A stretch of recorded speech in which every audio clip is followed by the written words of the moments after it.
Hello everyone, मैं मिथुन सिंह स्वागत करता हूं आप सभी का। आशा करता हूं आप सभी बहुत अच्छे होंगे। बात करेंगे वीर कुंवर सिंह विश्वविद्यालय के एमएड सेमेस्टर 1 के प्रीवियस ईयर क्वेश्चन पेपर की।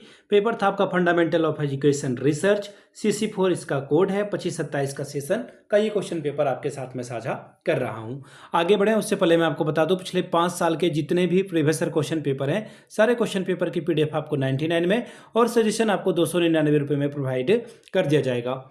अब ये सजेशन क्या होता है? सजेशन यानी कि वेरी वेरी इंपॉर्टेंट क्वेश्चन, ऐसे सवाल जो परीक्षा में पूछे जा सकते हैं, आ सकते हैं, इसको जो है आंसर के साथ आपको प्रोवाइड कर दिया जाता है। याद रखिएगा, सजेशन हम लोग बनाते हैं पिछले 10 साल के PYQ को स्कैन करके। दूसरी बात, आपका जो लेटेस्ट एग्जाम पैटर्न है उसके हिसाब से इसे तैयार किया जाता है। तीसरी बात, आपका जो सिलेबस है, सिलेबस में जो टॉपिक है उसको ध्यान में रखा जाता है। और आखिर में मेरा खुद का एक्सपीरियंस, मैंने B.Ed एमएड कर रखा है और पिछले 2-3 सालों से अलग अलग यूनिवर्सिटीज़ में, बिहार की जितने भी यूनिवर्सिटी हैं, चाहे पाटलिपुत्रा हो, पटना हो, तिलका मांझी हो, बिहार विश्वविद्यालय हो, वीर कुंवर सिंह आरा विश्वविद्यालय, BN मंडल हो, इन जगहों पे मैंने सजेशन देने का काम किया है और काफ़ी अच्छी सफलता मुझे मिली है। अगर आप भी सफलता के भागीदार बनना चाहते हैं तो यहाँ से मेरी email ID आप देख लें, yourmithunsingh@gmail.com पे आप मुझे मेल कर सकते हैं। इंस्टा पे अगर आप हो, डू फॉलो मी @imithunsingh। बाकी आप मुझे व्हाट्सअप कर सकते हैं 7979054474 पे। तो चलिए आगे बढ़ते हैं और देखते हैं फंडामेंटल ऑफ एजुकेशन रिसर्च के पेपर को कि किस तरह का सवाल यहाँ पर पूछा गया था। ये रहा आपका पेपर, यहाँ से आप देख पाएंगे। एमएड सेमेस्टर 1 2025 इन्होंने लिख रखा है, लेकिन परीक्षा आपकी 2026 में हुई थी। सेशन था आपका 25-27 का। फंडामेंटल ऑफ एजुकेशनल रिसर्च इस पेपर का नाम है। 3 घंटे का वक्त मिला था, 80 नंबर आप यहाँ से ला सकते थे। अब ध्यान देने वाली बात यह है कि टोटल जो है 9 सवाल आपको यहाँ पे इस पेपर में देखने को मिलेगा, ठीक है। और हर एक सवाल जो है आपको लेना होगा, हर एक यूनिट से एक एक सवाल आपको बनाना होगा, जिसमें कि क्वेश्चन नंबर आपका 9 क्या है, कंपलसरी है।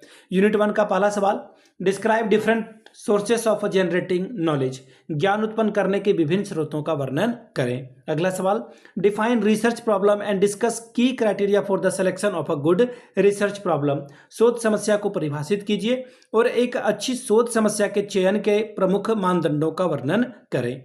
नेक्स्ट सवाल देखिए क्या बोला गया है, explain the various types of educational research, also discuss the action research in detail, शैक्षिक शोध के विभिन्न प्रकारों की विवेचना करें, क्रियान्वयन शोध का भी विस्तार से वर्णन करके बताएं। चौथा सवाल, write down the various steps used in qualitative research and its application in education, गुणात्मक शोध में प्रयोग में होने वाले विभिन्न सोपानों एवं शिक्षा में इसके उपयोग को लिखिए। यूनिट नंबर 3 सवाल number 5, describe the observation method of a data collection with its limit, demerit, merit, types and application in education, आंकड़ा संग्रह की अवलोकन विधि को, उसके गुणों, दोषों और प्रकारों एवं शिक्षा में उसके उपयोग की विवेचना करें। 16 नंबर ये आपको देकर जाता। अब आगे देखिए अगला सवाल क्या बोला गया है। Question number 6, discuss the qualities of a good measuring tool and its standardization process, एक अच्छे मापने के उपकरण के गुणों और इसके मानवीकरण की प्रक्रिया पर चर्चा करें। 16 अंक आपको ये देकर जाएगा। सवाल number 7, unit number 4, describe the various measures of a relative position and there uses in education, सापेक्ष पदों के विभिन्न मापों और शिक्षा में इसके उपयोग को वर्णन करके बताएं। 16 अंक आपको इसके लिए मिलेगा। Discuss the scatter diagram and represent the various types of a correlation and calculate the correlation coefficient through the product movement method for the following data, scatter, आरेख और सहसंबंध के विभिन्न प्रकारों के प्रदर्शन पर चर्चा कीजिए। नीचे दिए गए आंकड़ों के लिए उत्पाद क्षण विधि के माध्यम से सहसंबंध गुणांक की गणना कीजिए। x की वैल्यू, y की वैल्यू गिवन है। क्वेश्चन नंबर 9, यहाँ पे आपको शॉर्ट क्वेश्चन बनाना है 8, इसके लिए आपको 2-2 नंबर मिलेगा। पहला सवाल देखिए क्या है, the student is not completing task, this observation primary serve the objective of, छात्र जो है कार्य पूरा नहीं कर रहा है। देखिए क्या बोला गया, ध्यान से समझिएगा, इस तरह के सवाल रिपीट भी हो सकते हैं, ठीक है। छात्र कार्य पूरा नहीं कर रहा है, यह अवलोकन मुख्य रूप से किस उद्देश्य की पूर्ति करता है, भविष्यवाणी की, स्पष्टीकरण की, अन्वेषण की, वर्णन की, डिस्क्रिप्शन की। तो देखिए छात्र जो है कार्यों को पूरा नहीं कर रहा है, तो ऐसे में आप क्या कर सकते हैं, इससे स्पष्टीकरण पूछ सकते हैं कि भाई क्यों नहीं कर रहे हो, ठीक है। यह अवलोकन मुख्य रूप से किसके उद्देश्य की पूर्ति करता है, तो आप इसे देखिए यहाँ पे एक्सप्लेनेशन है, प्रिडिक्शन है, और इसे जो है आप एक्सप्लेनेशन की कैटेगरी में रखेंगे। अगला सवाल देखिए क्या बोला गया है, विच ऑफ द फॉलोइंग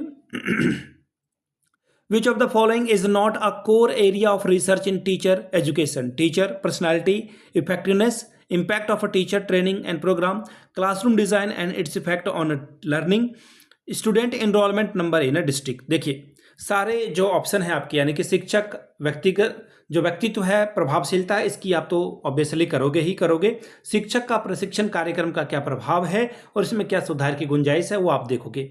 कक्षा का डिजाइन और सीखने के उसके ऊपर प्रभाव के बारे में भी बात करोगे। लेकिन एक जिले में कितना नामांकन होता है इससे जो है शिक्षक का कोई लेना देना नहीं है। अगला सवाल, एक शोध समस्या आदर्श रूप में होनी चाहिए, कैसी होनी चाहिए? इतनी व्यापक हो कि सब कुछ समाहित हो सके, अप्रामाणिक मान्यताओं पर आधारित हो, सार्थक अंतर। देखिए यहीं पे ये आपका जो है गलत हो जाएगा, जो आपका अनप्रूवन एजम्पशन है वो आप नहीं ले सकते हैं, ठीक है। अब देखिए विशुद्ध रूप से वर्णनात्मक के बजाय विश्लेषणात्मक, यानी कि प्योरली जो है आपका डिस्क्रिप्टिव हो, ज़्यादा जानकारी के बारे में बात करें, ठीक है, ये भी सही है। आर्थिक अंतर्दृष्टि के प्रदान करने के लिए बहुत ही संकुचित हो, देखिए ये भी बहुत अच्छी बात नहीं मानी जाएगी, ठीक है, लेकिन अजम्पशन आपका गलत नहीं होना चाहिए। अगला सवाल देखिए क्या बोला गया है, which of the following statement is true of a theory? निम्नलिखित में से कौन सा एक कथन सिद्धांत के बारे में सच है, ठीक है। यह क्यों और कैसे प्रश्न के उत्तर देता है, ये बहुत बड़ी बात है, तो ये सिद्धांत आपका सबसे सही जवाब होगा। अब अगला सवाल देखिए क्या बोला गया है, data that are descriptive and focus on quantities are. Data जो कि वर्णनात्मक है और यह मात्राओं पर केंद्रित है, उसे क्या कहा जाएगा? जो मात्राओं पर आधारित होगा, डेटा जो है वर्णनात्मक हो, उसे हम लोग बोलेंगे क्वांटिटिव बोलेंगे, क्योंकि ये डेटा ही देखिए क्या है आपका क्वांटिटिव है, तो ये किस पे करेगा? ये ऑप्शन 1 की ओर आपका आंसर जाएगा। अगला सवाल देखिए क्या बोला गया है, next question, Which of the following is a key component of a strong experiment research design? ठीक है, ये सवाल आपसे पूछा गया है, ये ध्यान में रखने वाला सवाल है। देखिए इसे अच्छे से देखिए क्या बोला गया है, निम्नलिखित में से कौन सा मजबूत प्रयोगात्मक अनुसंधान डिजाइन का एक प्रमुख घटक है? Lack of a control over variables, यानी कि चरों पर नियंत्रण की कमी।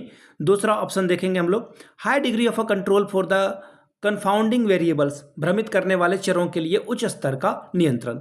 अगला सवाल है, अगला ऑप्शन है ओनली यूजिंग डिस्क्रिप्टिव स्टैटिक्स, यानी कि केवल वर्णनात्मक सांख्यिकी का प्रयोग करना। फिर है relying solely on the self report measures, यानी कि केवल स्व रिपोर्ट जो है आपका उसके ऊपर निर्भर रहना, ठीक है। क्वेश्चन नंबर ये आपका F था, इसे ध्यान से देख लीजिए और आपको जो है इसको डिटेल में आंसर करना है। सवाल एक बार फिर से पढ़ देता हूं, निम्नलिखित में से कौन सा एक मजबूत प्रयोगात्मक अनुसंधान डिजाइन का एक प्रमुख घटक है? क्वेश्चन नंबर F, और इसका देखिए सही जवाब हो जाएगा भ्रमित करने वाले चरों के लिए उच्च स्तर का नियंत्रण, ठीक है। जो भ्रमित करने वाले चर हैं, एक सेकेंड, ऑप्शन आपका जो आंसर होगा वो हो जाएगा ऑप्शन नंबर 2। अगला सवाल, what is the major limitation of using a rating scale in educational research? शैक्षिक शोध में रेटिंग स्केल के उपयोग की प्रमुख सीमा क्या है? ठीक है जी, इसका देखिए आंसर क्या हो जाएगा। आप क्या करोगे कि पोलाइटली जो पोटेंशियल है लीनियर बायस का, यानी कि उदारता पूर्वाग्रह की संभावना के बारे में आप बात करोगे, ऑप्शन 3 आपका सही होगा। Question number H, ensuring a science test cover all required science topic is primarily about. यह सुनिश्चित करना कि विज्ञान परीक्षण में सभी आवश्यक विज्ञान विषयों को शामिल किया गया है, मुख्यतः किसके बारे में ये है? तो देखिए ये जो है ये विषय वस्तु के वैधता के बारे में बात करेगा, यानी कि कंटेंट वैलिडिटी के बारे में बात करेगा। अगला है which term describe how close a measurement is to the true value. कौन सा टर्म बताता है कि एक मान सही मान के करीब है? तो आप इसके लिए क्या करते हो, इसके लिए आप एक्यूरेसी का प्रयोग करोगे, सही मान आपका सही जवाब होगा। अगला सवाल, grouping raw data into the category biased on the shared characteristics is called. साझा विशेषताओं के आधार पर कच्चे डेटा के श्रेणियों में समूहीकृत करना क्या कहलाता है? तो देखिए इसका जो आंसर हो जाएगा वो हो जाएगा वर्गीकरण करना, यानी कि क्लासिफिकेशन करना, इसका सही जवाब होगा। अगला सवाल, विचरण गुणांक के लिए सूत्र बताना है आपको, the formula of the coefficient of a variation, इसका जवाब आपको देना होगा। तो देखिए इसका आंसर हो जाएगा मानक विचलन डिवाइडेड बाय माध्य, यानी कि और मल्टीप्लाई करोगे आप उसे 100 से, तो दोनों ऑप्शन आपका कटेगा। आंसर आपका जो है वो हो जाएगा ऑप्शन नंबर 3। ठीक है जी। चलिए अगले सवाल की ओर हम लोग बढ़ेंगे। The coefficient of a correlation always lies between, सहसंबंध का गुणांक हमेशा 0 से लेकर के -1 से लेकर के 1 तक होता है। ऑप्शन नंबर आपका 2 सही हो जाएगा। ठीक है, तो ये था आपका एजुकेशनल रिसर्च का पेपर नंबर 4, वीर कुंवर सिंह विश्वविद्यालय का ये पेपर था। अगर आपको पिछले 5 साल का पेपर चाहिए तो ये आपको 99 में, अगर आपको सजेशन चाहिए तो 299 रुपये में आपको ये प्रोवाइड कर दिया जाएगा। यहाँ से मेरी ईमेल आईडी आप देख लें, yourmithunsingh@gmail.com पे आप मुझे मेल कर सकते हैं। इंस्टा पे अगर आप हो डू फॉलो मी @imithunsingh, बाकी आप मुझे व्हाट्सअप कर सकते हैं 7979054474 पे। वीडियो को आपने यहाँ तक देखा, प्यार दिया, इसके लिए आप सभी का बहुत बहुत शुक्रिया। Have a good day.